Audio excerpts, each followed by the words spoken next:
The Point of View is sponsored by Cowbell Coffee. Taste it, love it.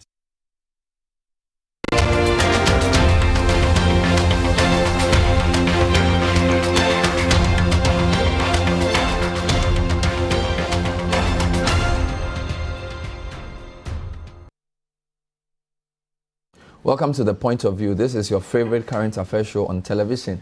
Here on The Point of View, we pick the right topics, we get the right guests, ask them relevant questions on issues that matter to you.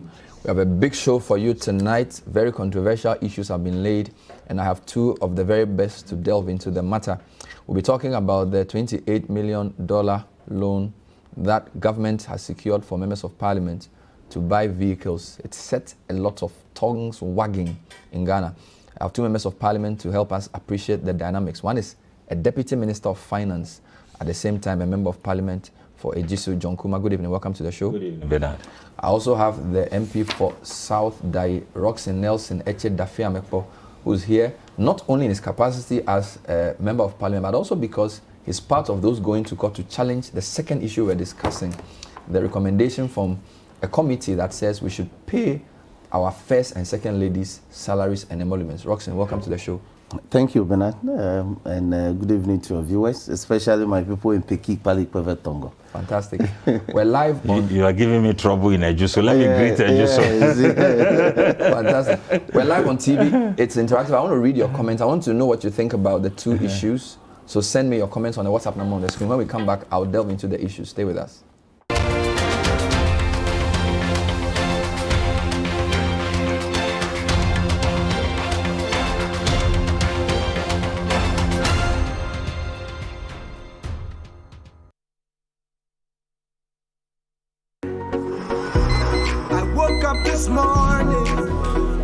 Nothing wakes me up better than a cup of Cowbell coffee. Delicious coffee aroma.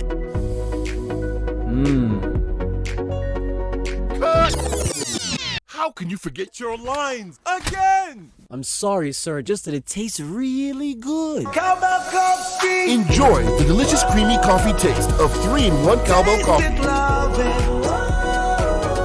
It's a beautiful day. Waiting. Cowbell Coffee! Taste it, love it. This advertisement has been vetted and approved by the FDA.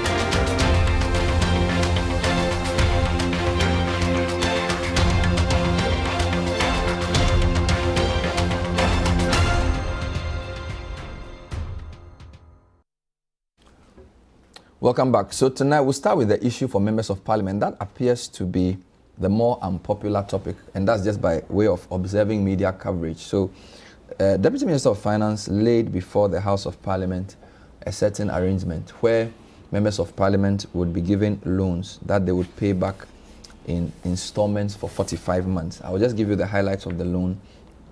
The amount is $28 million. The interest is 8.5%. And it's a 45-month payment period, or that's the tenor of the loan. And from the calculations we've seen, the average monthly interest is 101.3 million. The monthly principal repayment is stated at 622. And from the calculations and the document we've seen, the government is supposed to make a 60% payment of the principal, whereas the MPs will pay 40% of the principal. When we calculate the dynamics of the loan, the principal plus the interest, the amount the government is paying is around 65.6% of the total cost of the loan. And that's the first issue. Now, this also extends to members of the Council of State as well, who are also going to benefit from a loan amount of 3.5 million. The interest is 8.5%. Tenor is 42 months, so that's 3 months shorter than the MP's tenor. And the amounts are given, the average monthly interest is there. Again, the government is paying the principal for the Council of State members of 50,000, that's 60%. And then the amount to be paid by the members of the Council of State is 40%. So again, the government will absorb 65.3% of the total cost of the loan. So that's the first issue. So quite a number of people have come up against this CDD. A lot of people have spoken about this issue and other issues. So let me start with John, because you are both, you are here, I think you are wearing 3 hats. Yes. You're a member of parliament for Ejiso, you are Deputy Minister for Finance, and then you are also the Vice Chairman of the Constitutional, Legal and Parliamentary Affairs Committee. Yeah. So you obviously know about the genesis of this, and your colleague laid this on the floor. This is not the first time we've taken loans for MPs. First question, are you surprised at the amount of anger and commentary around this loan at this time? Yeah, Bernard, thank you, and good evening to your viewers. I must say that I am not just surprised, but I also pity every member of parliament for the lot of injustice that as a country we have done to members of parliament in respect of Article 71. And today I want you to have your constitution. Okay, I think so that we can put this whole discussion in perspective. And I'm happy we have another learner senior also in the studio. Article 71, and let me put it out there that I'm on a crusade for reforms also in our local governance structure and how we handle members of parliament in terms of financial resources to develop their constituencies. And I brought a video which later I want you to show. But let's go to the crux of the discussion. Article 71. I'm sure many people have heard Article 71 holders, maybe they haven't read. So let's take our time this evening to digest what does the Constitution say about Article 71. Okay. So if you have your own there, if you can read with me. Go ahead. The salaries and allowances payable and the facilities and privileges available. A, the Speaker and Deputy Speakers and members of Parliament. B, the Chief Justice. Today my interest is, I won't read the rest. Let me focus on just the A, which is the Speaker, Deputy Speakers, and members of Parliament. But there is the rest, the Chief Justice, the Auditor General, Chairman and Vice Chairman of NCCE, Public Services Commission, among the rest. Listen to this part. This is where the key of the whole 71 talks about. Being expenditure charged on the consolidated fund shall be determined by the President on recommendation of a committee of not more than 5 persons appointed by the President, acting in accordance with the advice of the Council of State. And then when you come to B, because the loan is also for Council of State, their own is also determined in 71(2). The salaries and allowances payable and facilities available to the President, the Vice President, and Chairman, and other members of the Council of State, Ministers of State, and Deputy Ministers, being expenditure charged on the consolidated fund, shall be determined by Parliament on recommendations of the committee referred to in clause 1 of this article. Okay. Interestingly, at 71(3) explains it better. For the purposes of this article, and except as otherwise provided in this Constitution, salaries includes allowances, facilities and privileges, and retiring benefits or awards. The short and long of this whole Article 71 is that the salaries of the MP, his facilities and privileges, must be charged on the consolidated fund. It is therefore illegal and unconstitutional to say that you are giving the member of parliament a loan to go and buy a car, when the Constitution has provided. And you see, go to the other office holders, like the Chief Justice and other justices. It is provided by their cars, facilities and privileges are given to them by the state. As Deputy Minister, I am giving these facilities and privileges. As Speaker of Parliament, you are giving. Deputy Minister, you are giving. As President, you are giving. How come when it comes to only the Member of Parliament, the same article, how come when it comes to the Member of Parliament, whose salaries, including privileges and facilities, to be charged, the Constitution says charge it on the consolidated fund, then you are saying come and take a loan? Are we not going against the express provisions of this Constitution? And so clearly, all this hula baloo about MPs must take loans, I don't know the basis of it in our Constitution. But as the Constitution defines the allowance facilities. Yes, check to 71.3. It explains it. Does it mention cars? So that is where then the argument comes. How must the MP carry out his assignment? Okay, it doesn't mention cars. So why do you give cars to the judges and the president? I don't know. And I'm giving it back so that we all appreciate that. We understand that the facilities to work as an Article 71 holder includes cars, includes everything you need to work. It's an office. No problem. But does it specify the type of car? Well, so let's assume from your argument that because we give the president... Let's come to the conclusion first before we go to the nature. But so far, you've given me something to work with. 71 mentions allowances, facilities, benefits, privileges. Privileges, yes. And you have construed that to include cars because president is giving car, vice is giving car. Everything. The facilities you need to work as an MP. No problem. It includes cars. So laptop and everything. Everything. No problem. It must be charged. Now, the key thing I want you to understand tonight is that it must not be a loan. No problem. This constitution says that those provisions must be charged on the consolidated fund. Do you get it? No problem. Okay. So will that include rent too? Every facility and privilege. If we determine that the president or the chief justice or all the Article 71 holders deserve a rent or a car allowance or whatever provision you are giving them, it must be equal. Do you know that until recently, when MPs were being attacked by armed robbers, even security were not provided by MPs. They were not provided for by MPs. And I don't understand. You see, that is why I am on a crusade. It appears in this country, when you are elected into a position, then it's like you are not entitled to anything. And it starts from the local assembly. The unit committee that we elect, they get nothing. The assembly member we have elected to contribute to the electoral area development is zero. Zero financial arrangement. The member of parliament you have elected to represent the people, and I brought a video I want you to play. The people look up to their members of parliament to bring development to them. We have constructed laws that says that the MP can only make laws. And yet, when the community is in any difficulty, it's the MP they call up to. Their water is not good, the MP. The road is not good, the MP.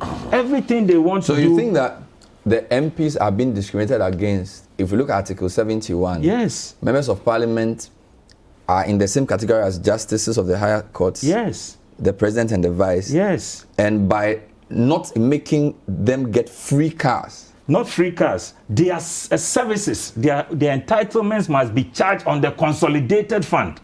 This is what the Constitution is saying. So don't talk about free cars. My struggle is that you are saying that you didn't give me, the Constitution doesn't expressly point out what those benefits, allowances and facilities are. But you're saying that because by convention it has included cars. What have they done for the other offices? No, I'm trying to get a point. They haven't mentioned any specific thing. Okay. And they haven't also mentioned the type. Okay. So you are making a legal argument. Yes. No problem. So we'll do law, we'll also do finance and economics. Okay, sure. No problem. But I just wanted to get your view. You are also a member of this committee, yes, right? Yes. Let him also talk about it. And you are from the NDC. Yes. Good.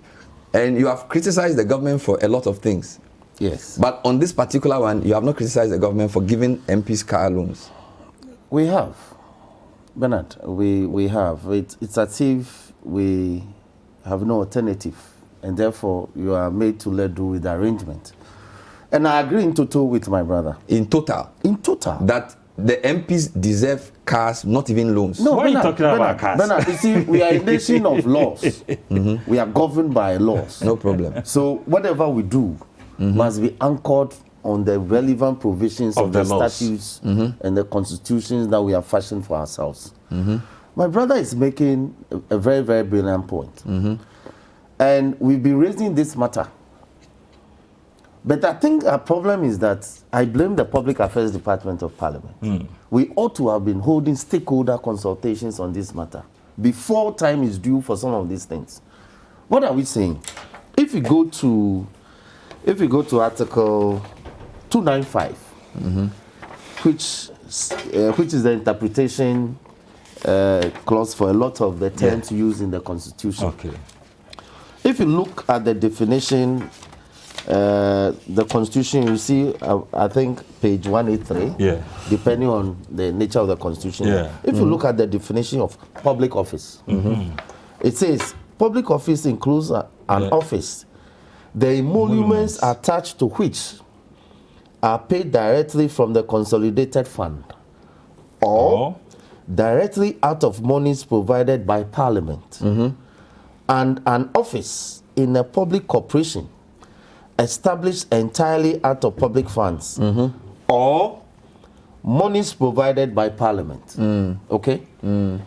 Now, 2, public service is also defined to include service in any civil office of government. The emoluments attached to which are paid directly from the consolidated fund or directly out of monies provided by Parliament and service with a public corporation. This is the icing on the cake. If you go to Article 71(3), there's a reference to retiring benefits and awards, and it's defined here. Retiring awards includes pension and gratuity. Now, so this is the foundation. Now, Bernard, the policy to grant loans to members of Parliament began in sometime March, April 1993, when the first Parliament came into office. And there were, because it was a new, now we've departed from that sort of structure for a long time.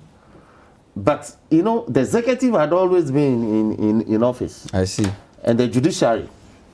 So in 1993, when we launched the 4th Republican Constitution, the legislature had to come join the 2 organs of states to be able to run affairs of state. And arrangements have not been there for a long time, over 2 decades. So now there was a need for a certain structure to be put in place. They didn't have offices in Accra. Even you recall that the first Parliament, they were sitting in the conference center. That time, that facility had been built for the NAM conference. Yes. So it was a new facility. The Parliament, the chamber as we see it, wasn't ready. Not prepared. It was a state structure, but it had been abandoned. It fell into disuse for a long time. So the first sittings of the first Parliament, they conducted business at the conference center. And that was why the accommodation at Bachona, is it Bachona? Was Sakuma or Tema? Was Bachona Road. Okay, yeah. Had to be arranged for these MPs. The question was, how do you help them to work effectively? So the first loan sum that they were given was 5 million cedis at the time. Collectively? So, collectively. I see. No, per MP. I see. Old Ghana or New Ghana? Oh, that time, you know, the cedis. Old Ghana. Yes, okay. old Ghana. So today it'll be 500 Ghana. So, you know, I don't even think we can. So over time, they had to go and buy second-hand cars and all that. And that time, the membership was, I think, 106 or 105, the initial numbers. Then over time, we created more constituencies. The numbers increased. And so the facility was repeated, or the policy was repeated in 97, when the second Parliament took effect. So you're saying it was a convention? Errors upon errors. No, a convention that became... Not a convention. This is a government policy. Which is then, according to John Kuman, constitutional. Very unconstitutional. You agree it's unconstitutional? I agree. Giving the term, but we have allowed... Let's understand something. Hold on. No, I get it. You don't need to... He says it's unconstitutional because the law is very clear.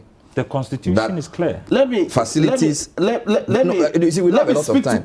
So I'll be very quick. I understand that you are saying the government has been breaking the law. Okay. Yes. My question is, you've been an MP for more than one term. Yeah. You yourself. Yes. Did you collect the loan in the last Parliament? I did. Aren't you helping them do the illegality then? No. But it can be corrected. No. Because you see, this is a government policy to give effect to the constitutional provision. What does government do? Government takes loan for all the other sectors. If you look at the budget for the judiciary, it's sponsored by now loans. that's policy and law, which is higher? Law. So if the government's policy goes against the law must stand. No, but law anchored, policy anchored in law, because you see, the access to pass the Appropriation Act, which you also But when there's a law that conflicts against a higher law, which one is bigger?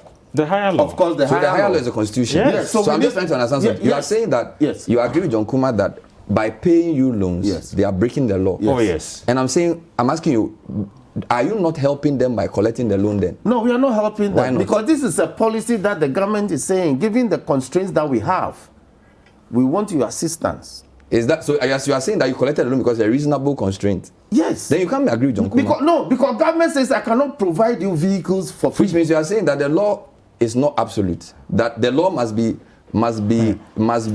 fulfilled based on certain principles of economy and affordability. Please. That's what you're Go there. saying. That's not what the Constitution says. No, Don't go there. I'll come to you. Don't put words in his mouth. No, hold on. Listen, we are taking it one by one. No, can I finish? No, you can't finish. No, I'm trying to understand something. You have understood. Then let me come in. No, please you take have your time. understood. You see, we are trying to help our viewers. Yes, you have John understood. Kuma said the government is breaking the law. He has broken the law from day one to now. He's still breaking and you it. say you agree with him. Yes. And I'm saying if you agree with him, why are you collecting the loan? And then you're now trying to explain to me.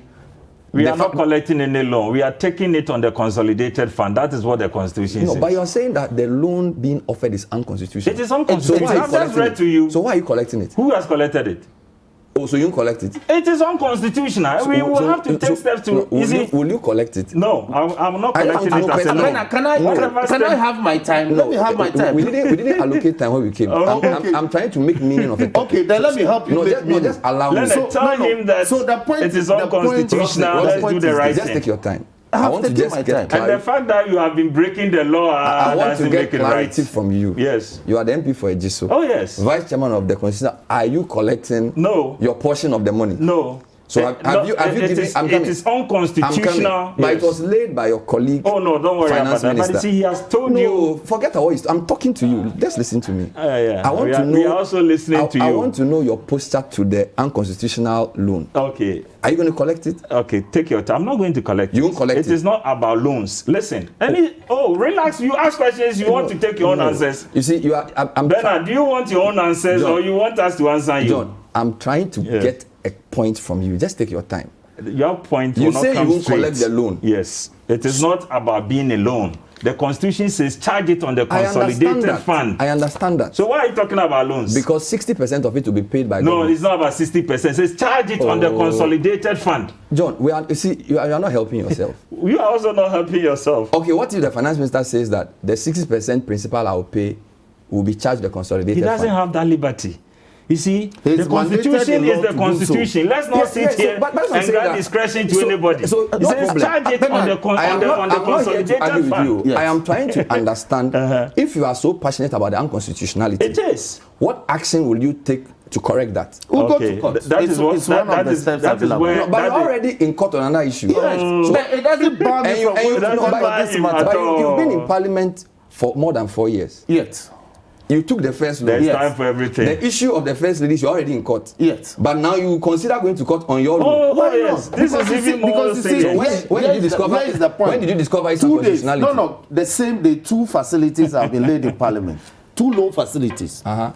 One for the members of Council of State. Nobody appears to be speaking about that. And that one is illegal. Check 72, 71, it is there. It's illegal. Charge it on the consolidated fund. You are telling members of Council of State that you're also going to give them a loan. Let me read it. I'm just asking. John, Senior, let me read it. 71-2. You explained it. You read everything. No, but relax. 71-2. Relax. You are not in a law class. John, I understand the English you've read. The Constitution in front of me. Now today you are not in law class. No, we are believing. You are here inciting people that MPs are taking loans. You see, they don't even deserve loans. They deserve consolidated funding from the country. No problem. Let's be fair to members of parliament. So when your colleague was laying it, did you make this point to her? We did. No, you are the Deputy Minister of Finance. You know the facility has not been taken. I'm asking him a question. It's just been laid. I'm asking him a question. Very well. You are the Vice Chairman of the Constitutional Legal Affairs Committee, which means you advise on legal issues. You are Deputy Minister of Finance, which means you also have a financial portfolio. This was laid by your colleague minister from the same ministry. Yes. Did you make this point to her? It is conventional. Let me tell you, like he started explaining, it has been a conventional in practice. And I'm saying that in my capacity as the Vice Chairman for the Constitutional Legal and Parliamentary Affairs, and even as Deputy Minister for Finance, that practice is illegal, it's unconstitutional, and the fact that we have made mistakes in the past will not mean that we should continue in our mistakes. We have the opportunity we have to correct these errors and put the country in proper perspective. How do we correct it? I want to know how to correct it. Oh, a number of ways. First of all, I have presented a memo to my minister on this matter. If it doesn't get resolved at the governmental level, we can go to court to enforce our rights. And I'm telling you, we will go to court if we have to.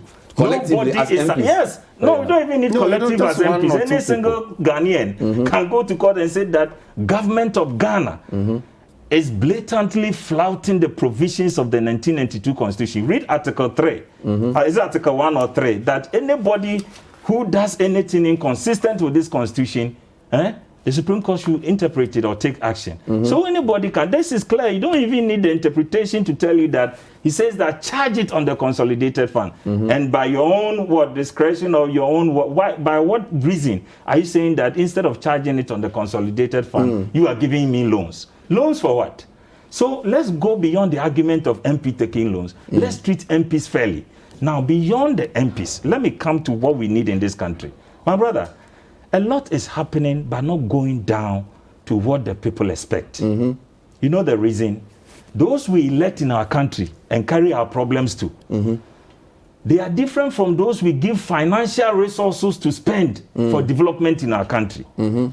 So when you go to the assembly level in our district, the assembly member who is elected, he's giving zero sum. And yet, when the street light bulbs goes off, when the gutter is blocked, when the road is spoiled, they run to the assemblyman.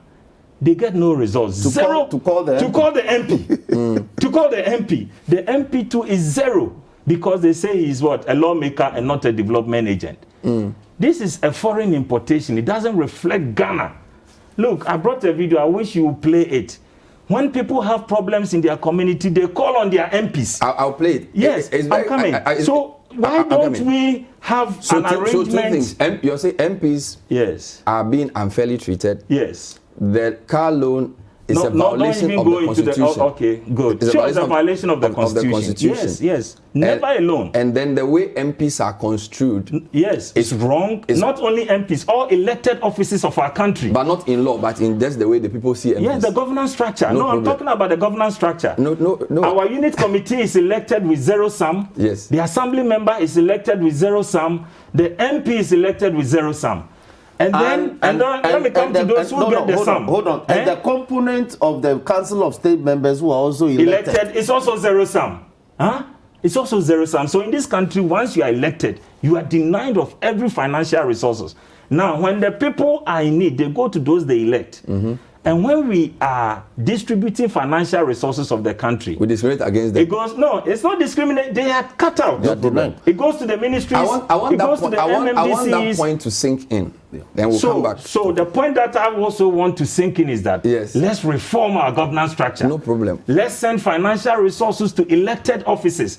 And let's treat MPs fairly and constitutionally. This is the point of view. We're trying to get the mind of two. And you are in three positions. Yes. Deputy Minister of Finance. Yes. Member of Parliament. Yes. And a Vice Chair of the Constitutional, Legal and Parliamentary Affairs Committee. A member of your committee and an MP. Yes. And you are a three-time MP now. No, or second. Two-time MP. Both of them agree. They are saying that the loan, you people say don't want them to loan. They say the loan is illegal. Unconstitutional. Unconstitutional, but they've collected it in the past. He says he will collect, but he's collected. So you've chopped an unconstitutionality. We can be corrected. Bernard, I may have done that.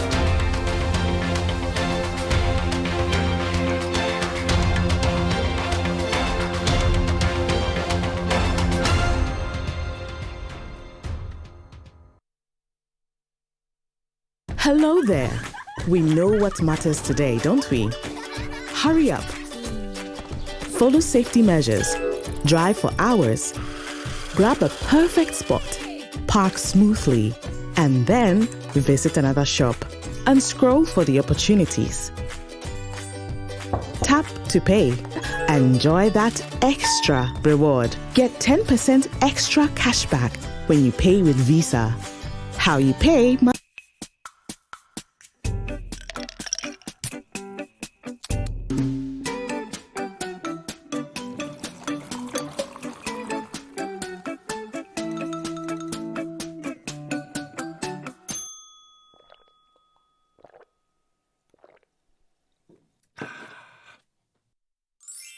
Good Day Energy Drink keeps you going.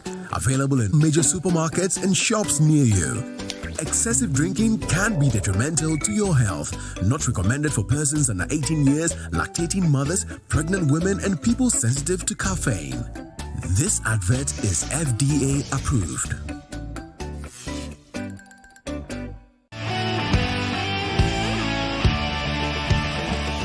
Hello, bonjour, welcome. My guest for today is no other than the President of Ghana. Let's go to Jubilee House. You went to France and you lived and worked in France. For 5 years. I mean, as a Ghanaian who was educated in England, I thought I should have experience of another European civilization before finally coming back to Ghana. The head of state at that time was my father. Was your father? A little bit also to escape all of that.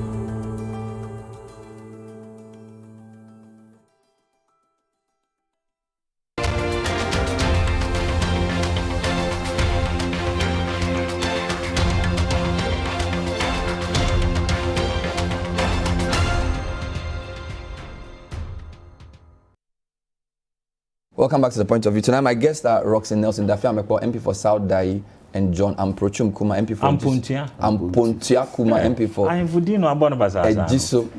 And now John Kuma is saying a couple of things. He says that per his reading of Article 71 and to an extent 72 and parts of 73, the convention of giving MPs loans to obtain cars is illegal and unconstitutional. Yeah. And his explanation is that the Article 71 office orders are all listed, from president to NCC directors. They are all giving cars for free.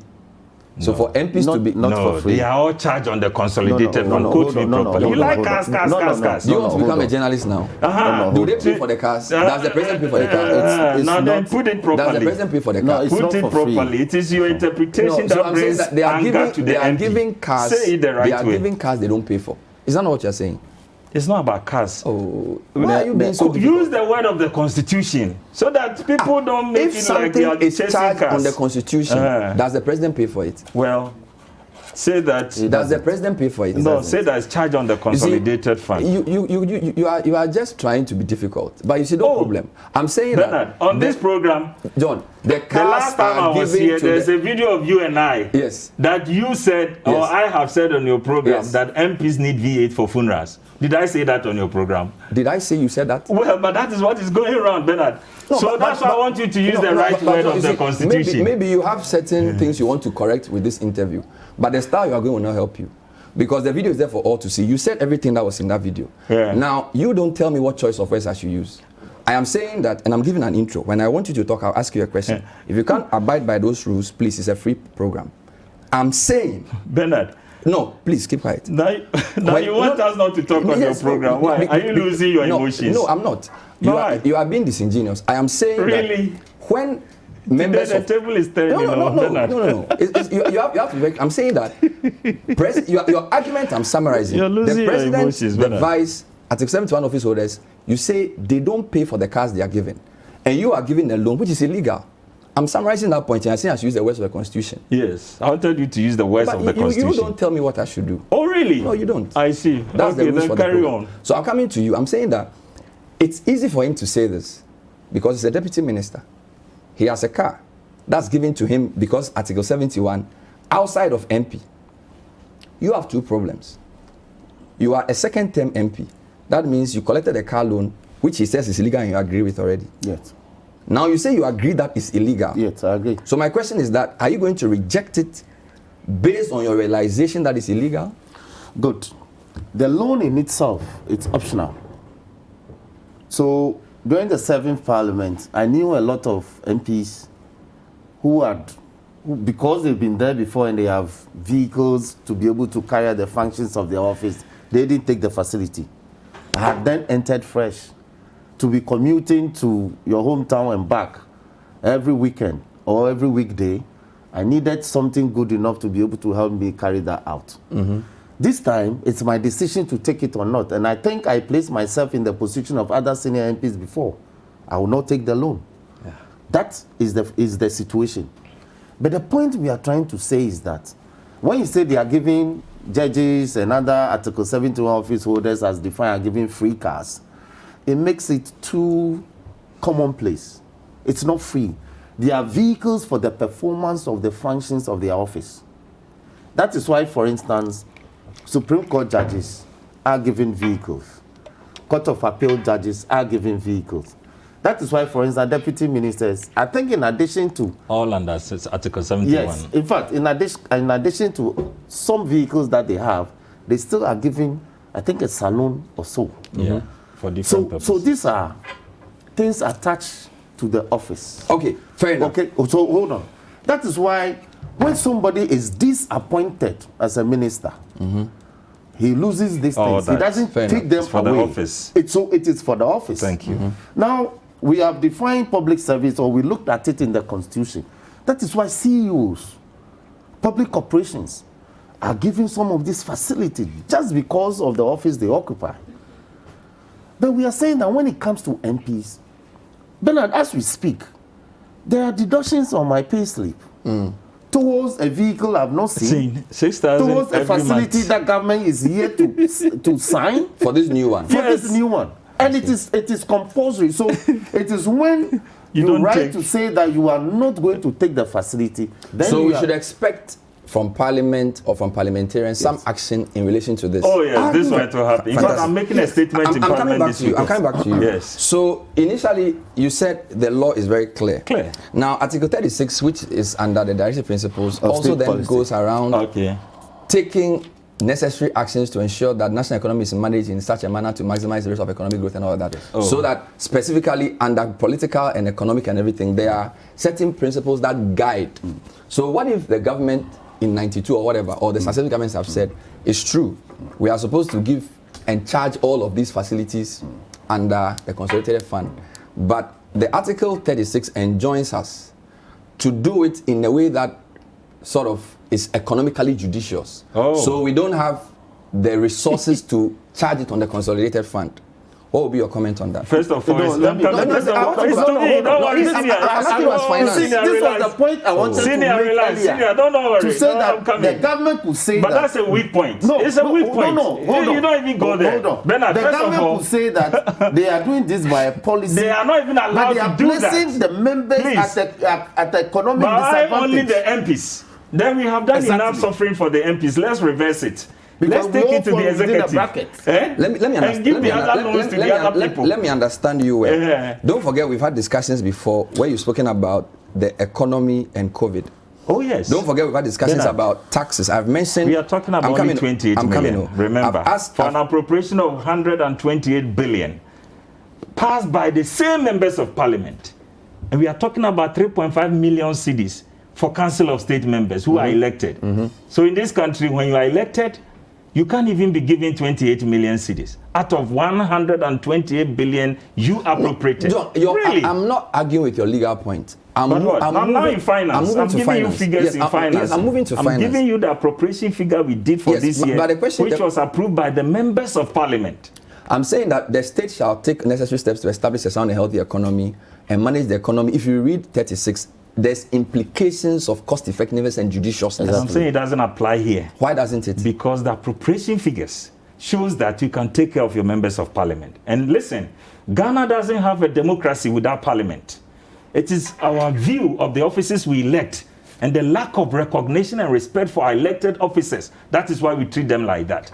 And I'm not saying only MPs. Unit committee members we elect, we don't respect them. Assembly members we elect, we don't respect them. MPs we elect, we don't respect them. And Council of State members we elect, we don't respect them.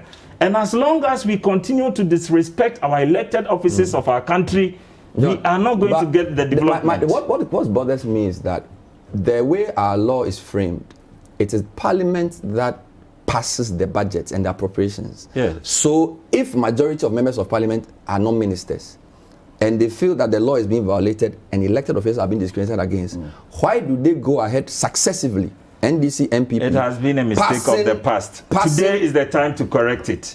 Maybe that time I was not the vice chairman of the Constitutional and Legal Affairs and deputy minister. It is my duty today, having read the law and being in charge of the a supporting minister or Honorable Ken Oforiatta and the government of President Akufo-Addo to go by the constitution. Are you sure that there are over 200 and maybe 20 MPs who are not ministers? Yes.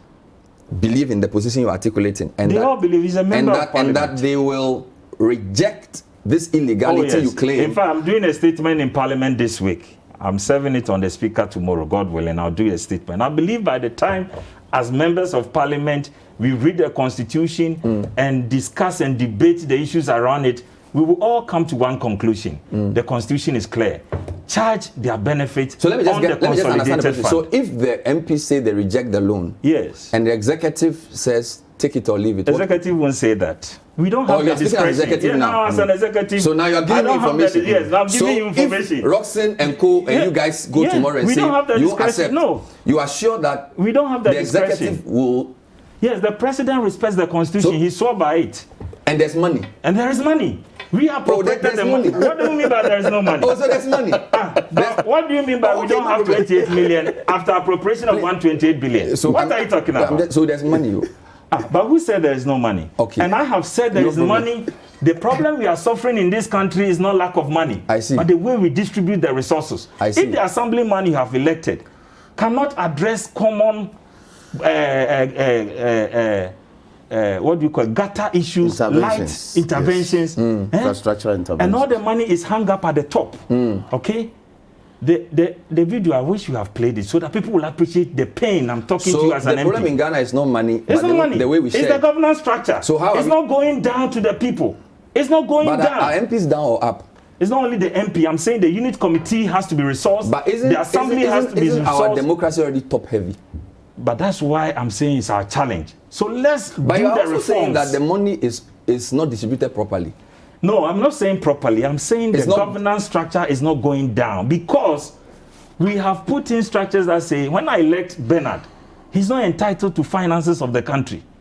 But if I appoint Dafia Makpo, no problem. I get that. He's entitled to it. I get that point. And so the people who vote to those they elect, I have lots of nice comments for you, and I'm going to read them shortly. Just want to get something clear. Thank you. Roxanne, just another point. Yes. You and your friend Apak and Co, about 3 different groups, say they are going to court to challenge payment of salaries and all these things, or to include the first and second ladies in this facility. And some people will say it's double standards, because when it came to your side, at least for 4 years personally, you didn't see anything wrong with what you were getting. Now you say it's unconstitutional. We did. But you are quickly going to court on the first ladies and second ladies and almost politicized it. Is that not double standards? It is not. Bernard, the issue is very clear. What was the mandate of the Professor Yain Tiamwa committee to do? What was their mandate? Their mandate was to look at the emoluments of Article 71 office holders. And Article 71 office holders is a closed bracket. It cannot be enlarged, at least unless there is an amendment to Article 71 in the Constitution to enlarge the membership. That category of public servants is foreclosed. Okay. Now, so you don't have the mandate to look at the conditions of service of any person or group of persons that do not fall within it. That is the basis of our action. And so any recommendation whatsoever touching on those other entities or persons is clearly unconstitutional. So null and void. So, but you do know that in the past by convention they've been given some allowances, although it's not been described in the way this recommendation is describing it. Was that also unconstitutional? You see, this now we are talking about conventions and government policies and all. Yes. And that is the point. It may be a convention.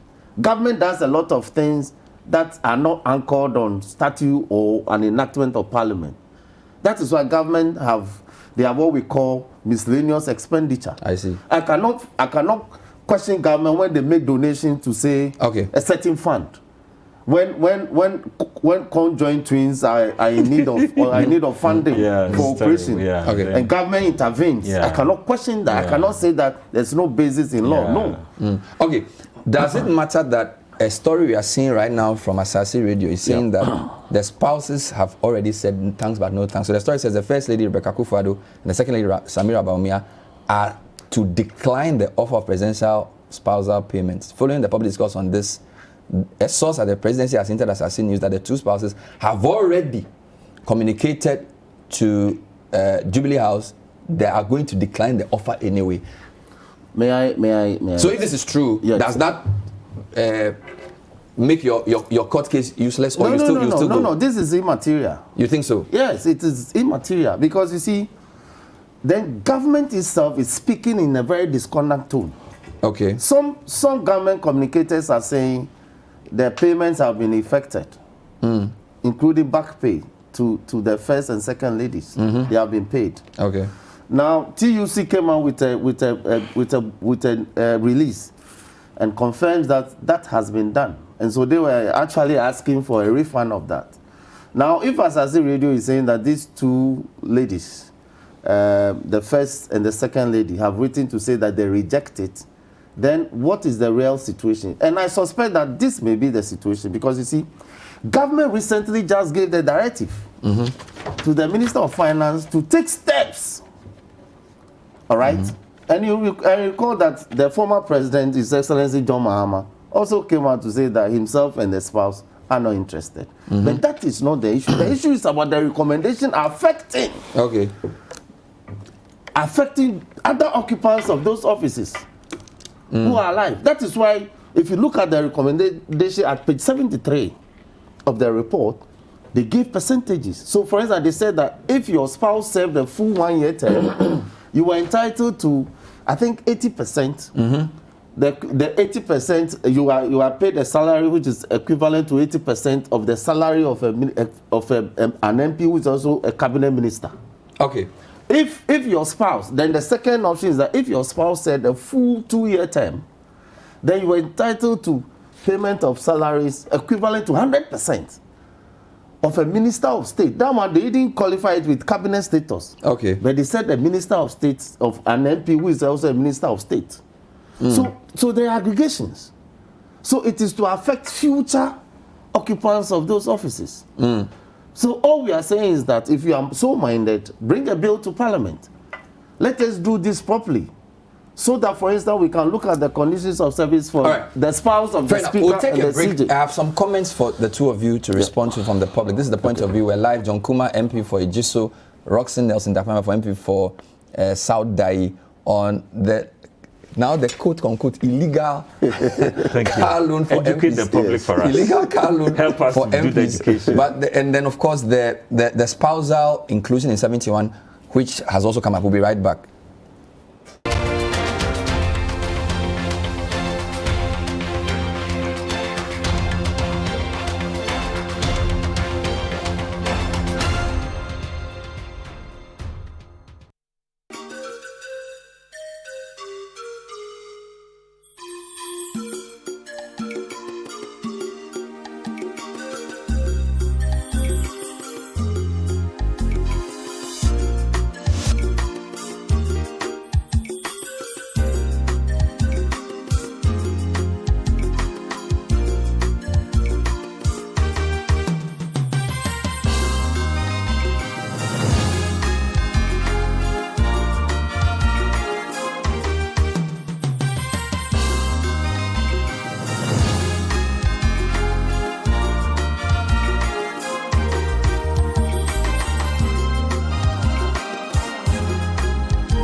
Whatever the occasion, with ATL, you can never be out of style. ATL, bringing fabric to life. Because you pay attention. Because you know more than one angle. And see more than one opportunity. We bring you Build a Bet. Multiple legs as a single bet on one game. Raising the odds. And elevating your experience.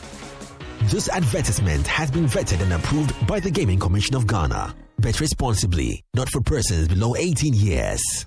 It's a good day to meet every challenge. It's a good day to want more out of life. It's a good day to wish for it, work for it, go get it. Familiar taste. A delicious indulgent with a flavor you just can't hide. Refreshing energy. Gives so much for so little. For a strong performance, you've come to the right place. Good Day Energy Drink. Why wait a minute to enjoy a good day when every second counts? Good Day Energy Drink keeps you going. Excessive drinking can be detrimental to your health. Not recommended for persons under 18 years, lactating mothers, pregnant women, and people sensitive to caffeine. This advertisement has been vetted and approved by the FDA.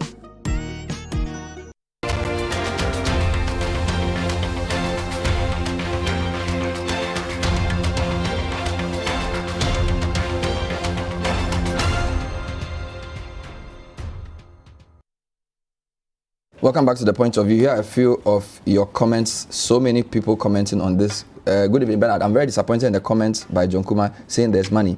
Doesn't he work in the same Ministry of Finance who is telling Ghanaians to limit their expectations? SMH, Eric from Soto. Good evening, Bernard. Indeed, there's money in this country, except that the politicians have a sense of entitlement to every single city. If the politicians, are done plundering all our resources, they can go ahead and start selling the citizenry to satisfy their avaricious greed.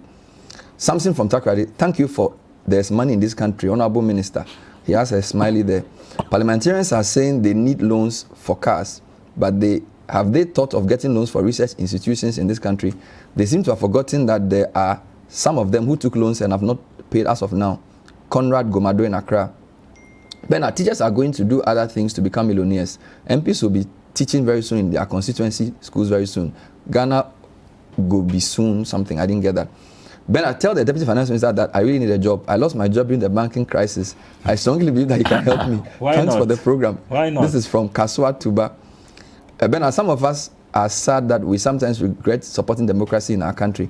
Politicians are hiding behind democracy to enrich themselves and neglect the people who voted for them. When it is about them, parliamentarians, they come together. No NPP, NDC. When it's about development of the nation, they are divided. Okay, John, final question. It appears some of the viewers are construing or there's money point to mean that if government, for example, imposes taxes and says that, for example, economy can't grow by the expected level because of the COVID crisis and that we should all sacrifice, there's some discordance there. Yeah. What's your reaction to that? Yes, I think we should put it in context. We are talking about facilities of the MP that must be charged on the consolidated fund. And I believe that the framers of the Constitution, when they said we should charge it on the consolidated fund, understood what they meant. And I'm saying that 28 million cedis for MPs who have just approved an appropriation bill. No, $28 million. Dollars. So multiply that, dollars. Multiply by 5.6 or something. So that takes us about 200 or 300 million cedis. Yes. For the... No. It will be no, 28, you multiply that by 5. About 142 million Ghana cedis. So let's say even 150 million Ghana cedis. Out of an appropriation of about 128 billion. I'm saying that when you look at that framework, there is money.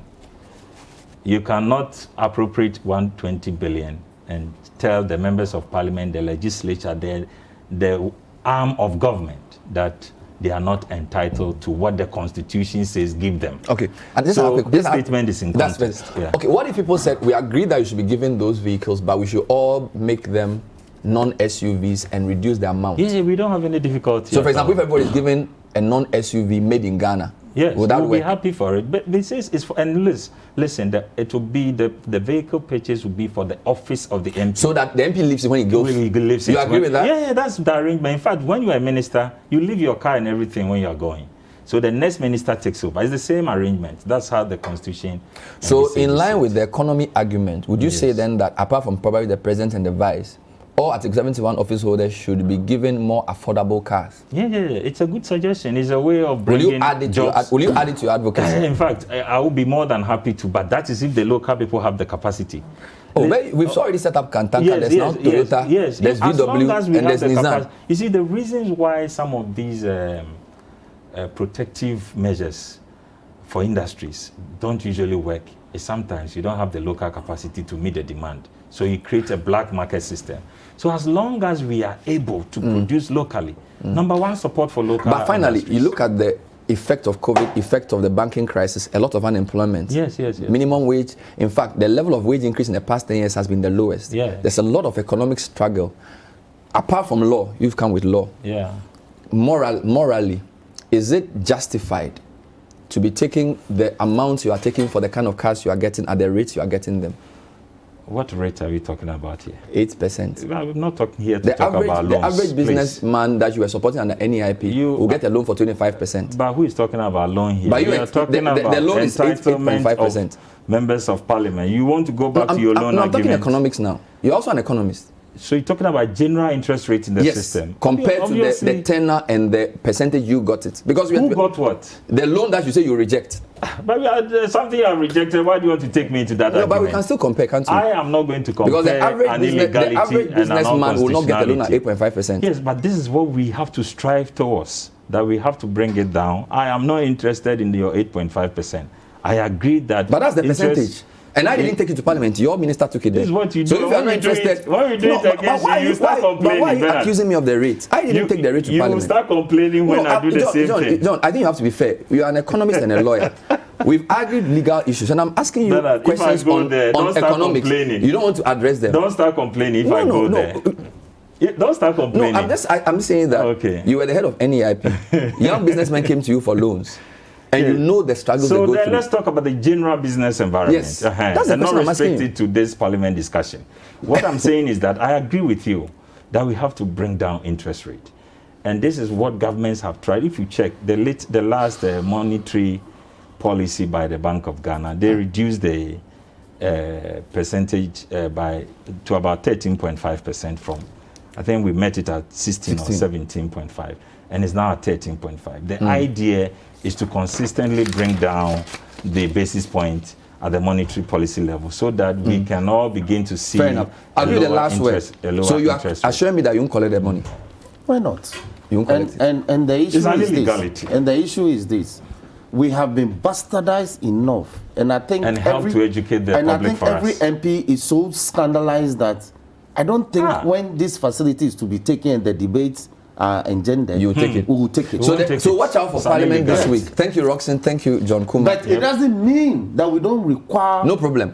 You are saying that I should watch out for Parliament, so I'll watch out. So this week we'll be in Parliament to see they will reject the proposal. Oh, yes. It's illegal according to them. Oh, yes. And they will demand what the Constitution actually says. Exactly. Charge it on the consolidated fund. Yes. Fresh V8. I would like to take a ride in your own. You see, it is the V8 you are interested in. On your birthday, your boss gave you a car. Yes. Did he buy for the reporters? No. Why were you entitled to a car? I wasn't entitled to you see yourself. What's the conditions of service? That the cameraman got the car from the boss? No. Why did he give you a car? I don't know. Now you know why the MP is entitled to his benefit. I still don't know. What's your condition of service? What's your condition of service? You can ask some men. Do you? You can ask some men. But I can give you a ride in the car. It's a nice car.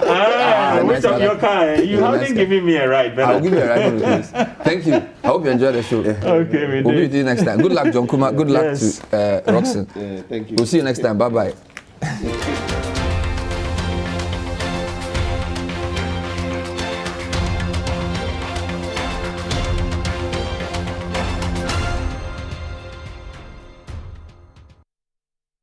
The Point of View is sponsored by Cowbell Coffee. Taste it, love it.